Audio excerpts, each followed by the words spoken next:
ఏంటక్క లొకేషన్ బావుంది. ఎక్కడికెళ్తున్నామని అనుకుంటున్నారా? ఈరోజైతే నేను మీకు మంచి ప్లేస్ చూపిస్తాను చూడండి.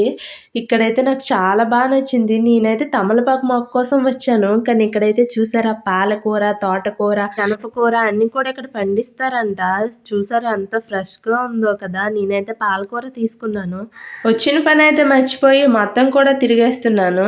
కొన్ని తమలపాకు మొక్కలైతే తీసుకున్నాను. ఇవి చిన్న తమలపాకులు అంటే పెద్ద ఆకులు కూడా ఉంటాయి కానీ ఇవైతే మంచిదన్నారు. సో, మా ఇంటి దగ్గరైతే నాటుదామనైతే తీసుకున్నాను. ఇంకా వాటిలో అయితే నాటేస్తున్నాను. ఇలా చిన్న గుమ్మి తీసుకొనైతే అందులో అవైతే పెట్టేశాను. ఇంకా మన్నుతో అయితే కవర్ చేసేసాను. సో, చూసారా పక్కన చిన్న ఉల్లికాడ మొక్క కూడా ఊడ్చాము. అంటే ఉల్లిపాయ మొలకలు వచ్చేసింది. దాన్నయితే ఇలా నాటేశాను. ఇంకా ఇటు పక్క అయితే కరివేపాకు మొక్క కూడా ఉంది. ఇంకా తమలపాకు మొక్క అయితే వాలిపోతుందని చెప్పి సపోర్ట్‌గా అయితే 2 రాయలైతే పెట్టాను. ఇంకేముంది మంచిగా అయితే వాటర్ పోసేసాను. వీటి అప్డేట్స్ అయితే నేను ముందు వీడియోస్‌లో అయితే చెప్తాను. సో, మీకైతే వీడియో నచ్చిందనే అనుకుంటున్నాను. వీడియో నచ్చితే సబ్స్క్రైబ్ చేసుకోండబ్బా!